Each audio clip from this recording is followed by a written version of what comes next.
Oh, ahoy, sailors. We're getting ready for another offshore passage, and we thought we'd take you around the boat and show you what we do to get ready to sail offshore on this 30-foot sailboat. So come aboard. We'll see how we get it done. All right, we're checking out the ice box, getting ready for the passage. I'm looking, yes, we need ice, so I need to see how much ice do I need, what perishables do I want to try to eat today, meal preparation for what we need for while we're underway, and making sure things are easy to grab while we're underway.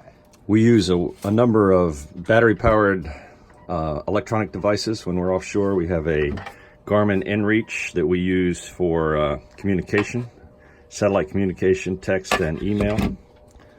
We also have a Iridium Go, which basically works like a satellite phone. We can also send emails and text with that.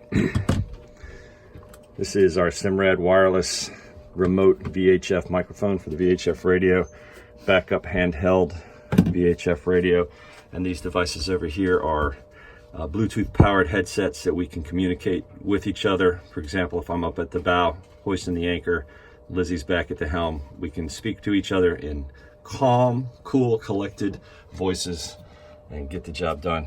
This is our boom bottle, which we use for entertainment music while we're cruising offshore. And this is our iPad with Navionics loaded as backup chart plotter. So yeah, we're going to charge all that up, make sure it's all ready to go before we cast off. Okay, so we're going to go over to the farmer's market and get some provisions for, you know, some fresh veggies. Yes. Yeah, this will be fun.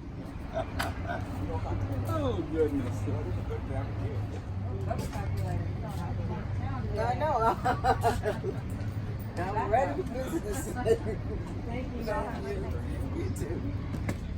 So this year's cruise has been a bit about refitting the boat as we sail along. We're upgrading her in a variety of ways, and one of the things I'm going to do today is install a couple of these Wishard folding pad eyes in the cockpit so that we can attach our tethers to these pad eyes rather than to, say, the pedestal stanchion guard or to lifelines. Just going to be more convenient and safer for us.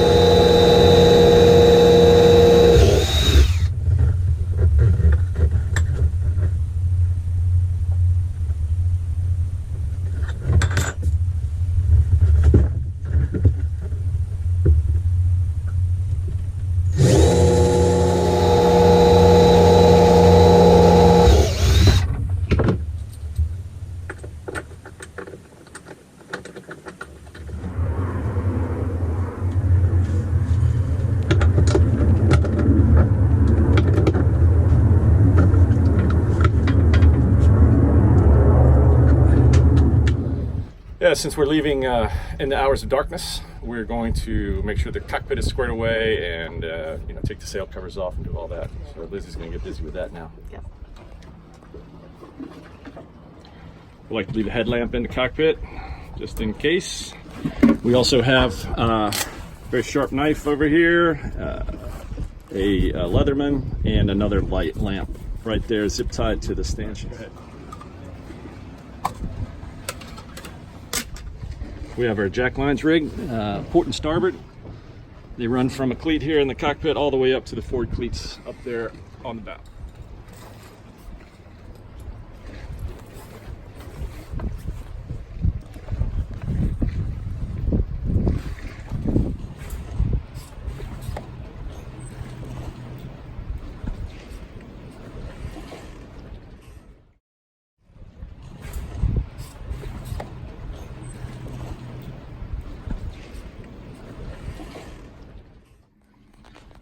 We got the V-berth all squared away, everything put away, set for sea.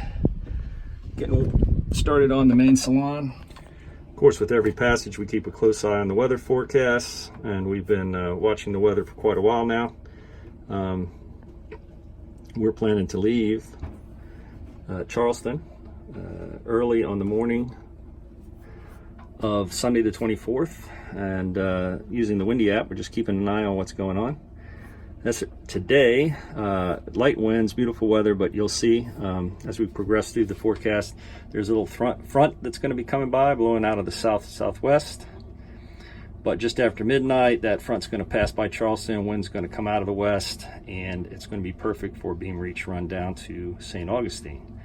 So we're going to leave early morning, catch that breeze, which is going to peter out on us, I'm afraid, before we arrive, but that's okay. We've got lots of fuel in the fuel tank, filled up yesterday, plenty of water in the water tanks, and we've got our sails to get us there. If we have to motor a little bit, we'll do that. Of course, one of the most important preparations we undertake before passage is all our engine checks, so I'm getting ready to do that.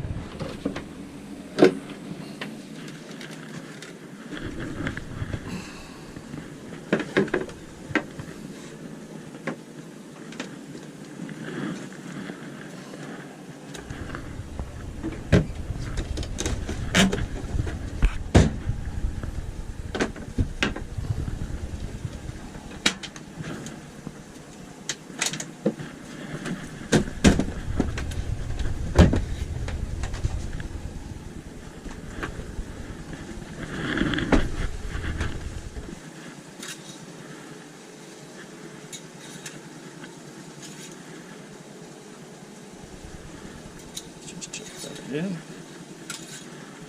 Looks like we're just about right on oil. Pretty black, but it was changed about 20 hours ago. All in all, that looks good.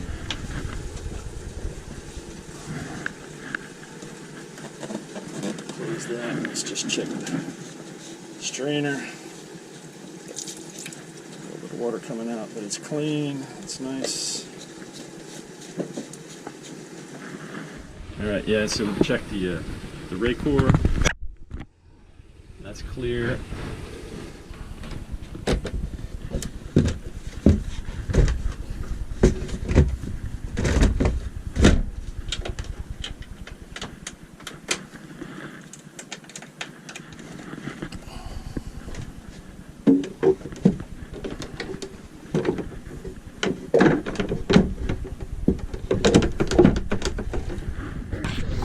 Yeah, so we filled up the diesel tank yesterday. We hold 22 gallons, but I thought best to make sure my reserve jerry can was full too. So I filled that up. Got 20 pounds of ice to go in the ice box. Should be ready to go. Okay, so we just about have the boat all ready to cast off. We are going to be leaving in the hours of darkness. In fact, we've taken another look at the forecast and the currents. And if you're aware of Charleston, if you're familiar with the port, you know that the Cooper and Ashley River get some pretty wicked currents flowing in them. And so slack tide this evening is at about 1 a.m. It's about the same time that the front is forecast to have passed over and the wind's shifting to a westerly direction, which should be good. We'd like to leave here at slack tide and ride those winds right on out the channel. It's a large inlet, commercial inlet. It's a lot easier to depart this inlet in the dark than to enter St. Augustine Inlet in the dark. So what we'd like to do is leave early here, head on out, so that we have a better chance of arriving at St. Augustine during the hours of daylight. So looking around the cabin, I'll show you real quick. Yeah, so everything's pretty much where it's supposed to be, secured in baskets. And we've really had very little problem with this boat, things falling over. It's everything up here behind the settees. It's well secured. And everything's away. There's a few items left out, like my GoPro kit. One little item that we didn't show you earlier that we will have in the cockpit with us tonight is this night vision scope. Since we're leaving under in the hours of darkness, we'll have that on hand in case we need to identify something we can't quite make out. Shouldn't have too much problem. It's a pretty well lit harbor, but great piece of gear to have. In case you need it. Okay, we've completed all our pre-departure prep, and the crew is getting a little crew rest, part of the crew anyway. And we're just going to stand by here and wait for slack tide and a stiff, favorable breeze. And we're going to cast off and head to St. Augustine.